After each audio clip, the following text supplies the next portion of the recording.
Number की अर्थव्यवस्था है, 145 नंबर की पर कैपिटा इनकम है। ये सारे मुद्दे आ गए। मैं इन सब मुद्दों से हटा के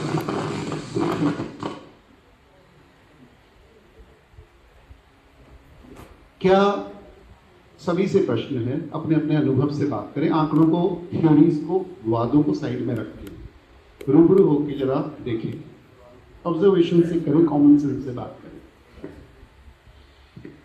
क्या भारत का एक भी गांव ऐसा है जो अपनी जरूरत से कम 10 गुना पैदा नहीं करता?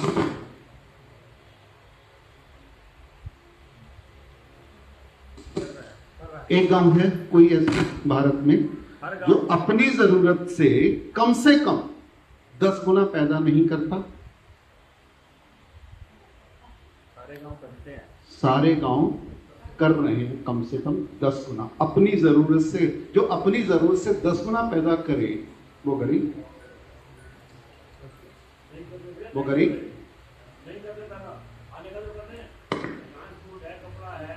अभी आ रहा हूं, यस, अभी आ रहा हूं।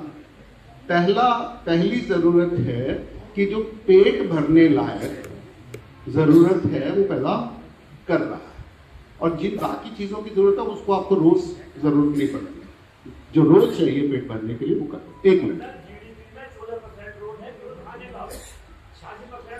अभी आ रहा हूं, उस पर भी आ रहा हूं भाई, उस पर भी आ रहा हूं। अभी मैंने आपसे कहा कि कॉमन ऑब्जर्वेशन की बात करी, मैंने पहले निवेदन किया था। ये जो वाद पढ़ रहे हैं, जो इकोनॉमिक्स पढ़ रहे हैं, जो हम जैसे लोगों ने पढ़ी और पढ़ाई, उसी की आप पैरामीटर कर रहे हैं, तो फिर मैं भी आपके साथ निवेदन करता हूं गरीबी अमीरी को समझने के लिए। कुछ दृष्टि अपनी भी तो पैदा करनी पड़ेगी ना, अंग्रेजों की ही बोलते रहेंगे। चलिए मैं दूसरा दृष्टिकोण आपके सामने रखता हूँ। ये सिर्फ आत्म अवलोकन के लिए, समझने के लिए। हमें बताया गया कि 1947 को भारत की जनसंख्या लगभग 33 करोड़ थी और हम अपना भी पेट भरने लायक नहीं थे। हमें अपना अन्न अंग्रेजों से बाहर से मांग मंगवाना पड़ रहा था। हमें यह दिखाया गया, हमें यह बताया गया अपनी किताबों से कि 42 में अकाल पड़े बंगाल में और 10 लाख से ज्यादा लोग मरे, भूख से मरे। ये तो हमें बताया गया, पर यह कभी नहीं बताया गया कि उस साल रिकॉर्ड प्रोडक्शन हुआ था नील का, गेहूं का, अनाज का पैदावार जो रिकॉर्ड थी।